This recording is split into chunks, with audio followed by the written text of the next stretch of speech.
তালি হবে। নারায়ণগঞ্জের রূপগঞ্জ উপজেলার মোড়াপাড়া ইউনিয়নের ৭ নং ওয়ার্ড ছাত্র ও যুব সমাজের উদ্যোগে এক জমকালো আয়োজনের মধ্য দিয়ে অনুষ্ঠিত হয়েছে minibar day night football tournament ২০২৫। শনিবার ১১ অক্টোবর বিকেল ৩টা ৩০ উপজেলার রাসেল পার্কের সংলগ্ন খেলার মাঠে টুর্নামেন্টের পরিচালনা করা হয়।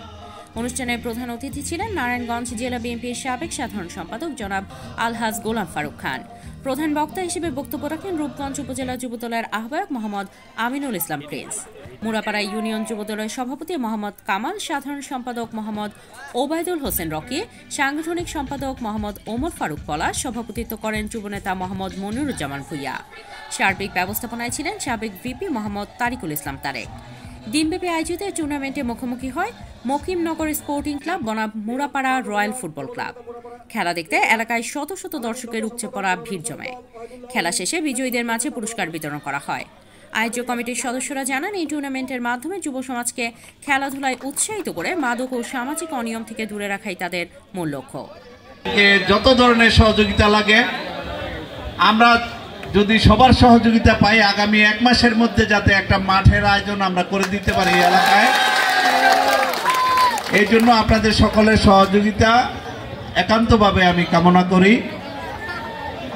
খেলাধুলা আসলে মানুষের সুস্থ থাকার জন্য, মানুষের যে মনের একটি খোরাক এবং নিজের জন্য যে কিছু করা, সেটা হলো খেলাধুলা। খেলাধুলা যারা করে, যারা ক্রীড়ার সাথে সম্পৃক্ত থাকে, তারা মাদক থেকে দূরে থাকে। আজকাল গ্যাজেট নিয়ে ছেলেরা অনেক ব্যস্ত হয়ে গেছে, লেখাপড়ার পাশাপাশি ছোট বাচ্চাদের আমরা কি করি, মোবাইল দিয়ে দিই হাতে।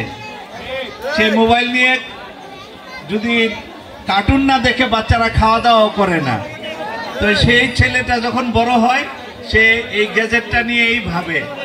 ফুটবলও খেলে মোবাইলের মধ্যে, দাবা খেলছে মোবাইলের মধ্যে, বিভিন্ন ধরনের কি পাবজি না কি কি খেলা আছে এখন, এগুলা সব মোবাইলে চলে আসছে।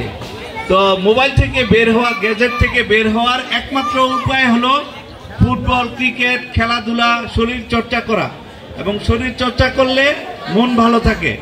তা আমি সকলকে আহ্বান জানাবো যে সবাই যেন, এলাকার মুরব্বীরা যারা আছে, আমার সাথে যারা আমার দলীয় ভাইয়েরা আছে, সকলকে অনুরোধ করব যে খেলাধুলায় যেন সবসময় এলাকায় যারা খেলে তাদের পাশে থাকে, তাদের যেন সহযোগিতা করে।